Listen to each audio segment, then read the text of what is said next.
Sabi ko na nga ba ma-miss nyo ako, gising na po, 19 hours pa do last update ko. Naman, magtatagal ako ng lashes ang haba ng tulog ko. And kahapon, ay kagabi pala na napuyat ako kakanood nung natapos ko yung series na yun, yung I Will Find You. Ang ganda. Ang ganda ng twist niya. So yun, pinanood ko siya kaya hindi ako nakapag-update sa inyo. Tapos ngayon, gising na ako kanina, papagising-gising ako. Pero ayoko pa bumangon talaga. Sabi ko, babawi talaga ako. Magpapahinga ako today. Pero dumating na si Papa P galing sa meeting niya. Sabi ko, babangon na ako and kakain tayo. So, hindi pa ako nakakapag-skincare. Mag-half bath ako. Pero tatanggalin ko na yung lashes ko.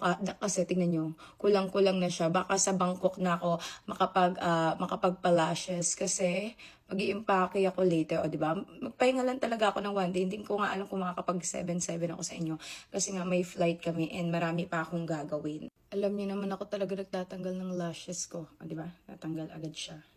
Ever since na nag-e-extension, ako lang nagtatanggal para hindi hassle. Kaya marami akong pantanggal dito. Oh, di ba? Natatanggal agad siya.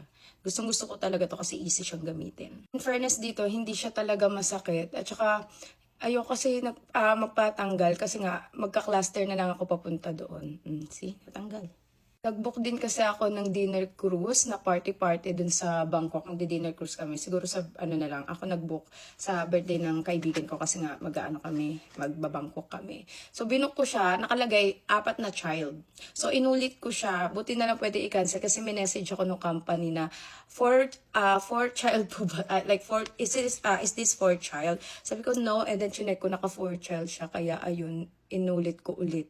Nilagay ko adult, buti na lang nag-message sila sa akin. Kasi gusto niya sa birthday niya mag-dinner cruise kami. So binook ko na lang sa Klook yung namin dinner cruise. Ako naman, masyado nyo naman akong nami-miss. Pero nung nag-dinner naman ako kagabi, sinabi ko naman sa inyo na magpapahinga ako today. Kasi di ba nga, ang babae walang pahinga, sunod-sunod ang gala. Ito na yung mga natanggal ko dito. Kasi kailangan ko rin talaga mag-beauty rest dahil meron na naman kaming Bangkok, di ba? Kakagaling lang ng Anbaya. Bangkok naman. Magsha-shopping, food trip, maggagala-gala kami doon.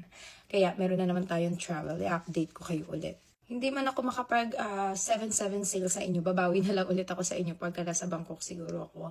Makapag-live ako sa inyo but not sure. And patapos na ako, may isa na lang dito. So, magbababad kasi ako ng Australian mask. And then tomorrow, maglalagay na lang ako ng cluster pag pumunta ako ng Bangkok. So, ayan. Ang ganda ng skin natin. Elegant glass skin set. Dapat set na yung bilhin nyo para mas makamura kayo. Para gumanda din yung skin nyo. Kahit na sobrang pagoda kayo, fresh pa rin dapat. So, paligo muna ako and tsaka ako mag-update sa inyo.